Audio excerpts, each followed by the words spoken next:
Hello there. Today I'm lucky enough to be tasting a class growth wine from the commune of Pauillac on the Médoc in Bordeaux.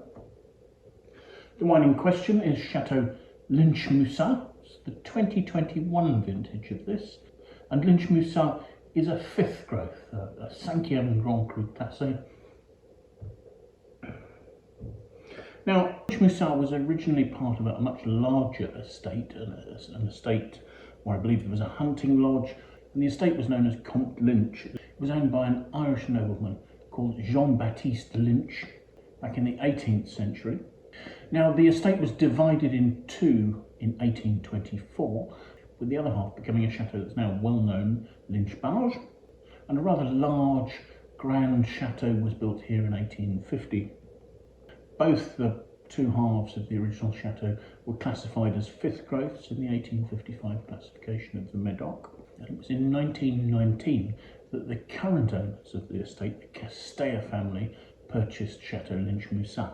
So today, the estate is part of their Borie Manoux portfolio. Borie Manoux, quite a large negociant in Bordeaux, and it's part of a portfolio along with Chateau Peyrabon, another Pauillac fifth growth, Saint-Emilion Premier Grand Cru Classé Trottevielle, and other estates such as Beausite and Saint-Estèphe. Now, although they owned the estate from 1919, the Casteja family really didn't have the resources to be able to invest in it until a change in their fortunes in 1970. So by this stage, the area of the estate under vine had got down to as low as 4 hectares, and the winemaking facilities were near derelict. So it was in 1970 that Emile Cateja set about completely replanting most of the vineyards and also rebuilding and re-equipping the cellars here. And this development has been ongoing for the last 55 years. And I certainly think that in the last 20 years, this has resulted in us seeing quite a turnaround in the quality of wines coming from Lynch Moussas as the replanted vineyards get older and contribute more and more high quality fruit to the blend. Today there's something like about 60 hectares under vine out of a total of about 200 hectares in all for the estate, the rest being forestry and parkland. Continuing with their investments in 2022, a year after the grapes for this wine were picked, the Castejas bought another estate nearby, Chateau Peyrabon, and the portion of their vineyards that lie in Pauillac have now been incorporated into the estate here at Lynch Moussas. So the vineyards here are in an area called the Barge Plateau. So we're slightly inland from the Garonne estuary to the north of the commune of Pauillac. Soils here are deep silica and gravel soils over limestone with veins of clay running through them.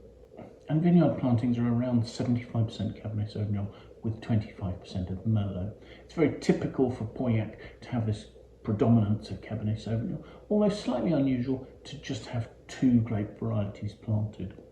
Vine age today is a touch over 25 years, so most of the vines here have reached full maturity. Now, to say the least, the 2021 vintage was a challenging one, with vineyards having to battle a number of issues.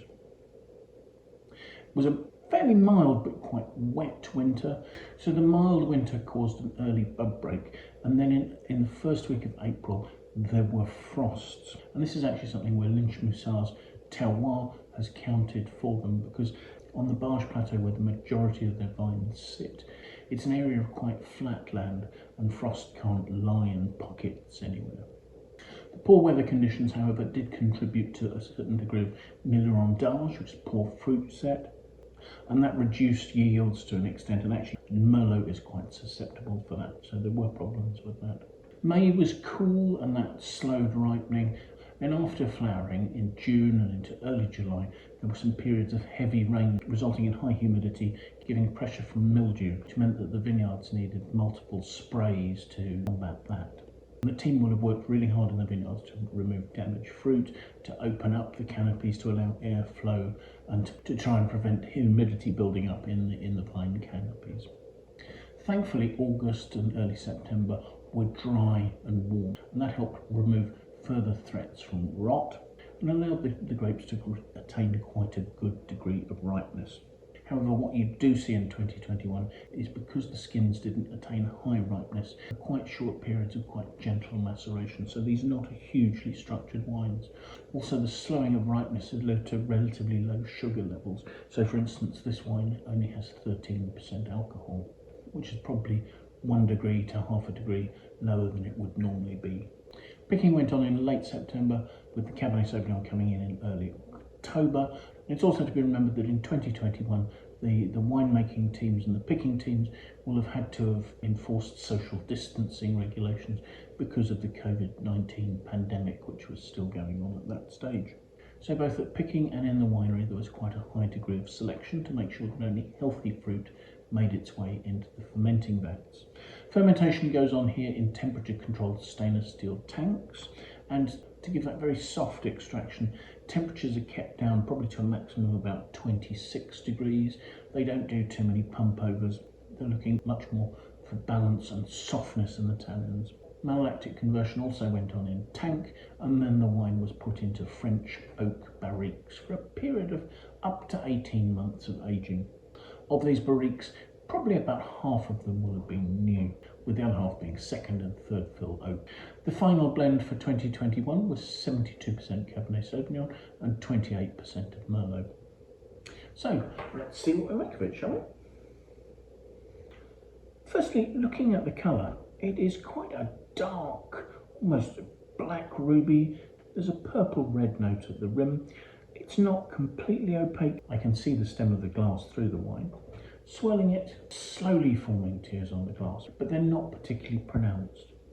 So let's see what we make of the aromas, shall we?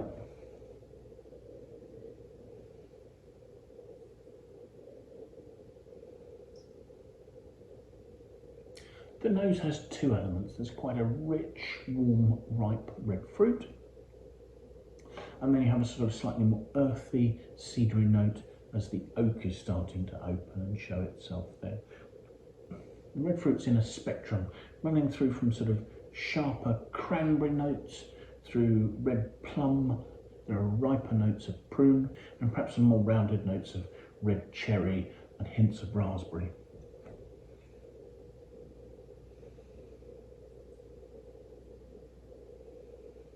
So let's for taste.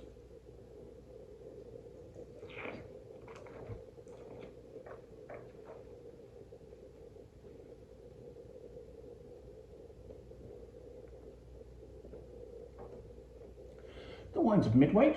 It's got some nice freshness. And again, I'm getting that spectrum of red fruits. Starting off with the sharper sort of cranberry, raspberry notes and a good freshness, but actually then coming to a core of more concentrated, firstly the very ripe plum through to stewed prune sort of notes, but then there's a licoricey core there with a certain degree of concentration. There's still a freshness and a red fruit note coming through at the end where you sort of see more of that cranberry and raspberry note afterwards. Sitting behind that, very well integrated in there, there are some notes of cedar and there are hints of vanilla just showing through the fruit. But they're very well integrated and they don't really stand out a lot. The tannins are for the most part quite supple. On the very mid palate they have sort of quite a chalky grip, but they're fine, they're certainly not astringent. Having said that, there is a slight bitterness coming off them, and that's contributing a mouth-watering aspect that's actually enlivening the back palate and helping some of those more delicate red fruits to continue showing through. There's quite nice length on the finish, it's lasting quite well. For a wine that's only been released onto the market relatively recently, this is actually already starting to show some hints of maturity. It is certainly very open and very accessible. It's not displaying that classic, fine, elegant cassis that you'd expect from Pauillac in a great vintage. At the same time, it has a balance, a density, and a harmony that's working really very well. It's a wine whose alcohol is well in balance, and that's allowing those perfumes to continue on to quite a long finish. I probably wouldn't be thinking about leaving this wine in the cellar for a long period of time. I would have thought 5 or 6 years is probably best for it. Would happily last out to 7 or 8 years. I probably wouldn't want to keep it much more than 10 years or so. but in that time I think it's going to offer us some really attractive drinking. Taking a look at the winesearcher aggregated critic score for this wine, it scores 89 out of 100. Now there might be an argument to say it might be worth a 90 or something like that, but I think 89 is about right for this. It's a well-made, enjoyable, accessible wine that displays a lot of the elegance, harmony and balance you'd expect from a Cru Classé. It's not a great example of its type, but there's certainly nothing faulty about the wine. And in the short to medium term, I think this is going to provide some really enjoyable drinking. So thank you so much for watching the video. I do hope you found it of interest. If you've enjoyed it, do please press the like button. If you'd like to watch more of these tastings, it would be great if you'd subscribe to my YouTube channel, sign up, and that way also you can set yourself an alert. You can be notified every time I publish a new tasting. If you have any friends you think might like to watch the video, do please feel free to pass it on to them. I'd really appreciate your support in that way. If you have any comments you'd like to leave, please pop those in the comments box below. It would be great to hear what you think about the wine, the vintage, or anything else that relates to the tasting. I'll leave a link in the notes below to the winesearcher webpage for this vintage of this wine, and that way you can see what its pricing is, where it's available near you, and there's a host of other background information there, such as its price history, and you can see what the critics have said about it. So that should give you all the background you need for this wine.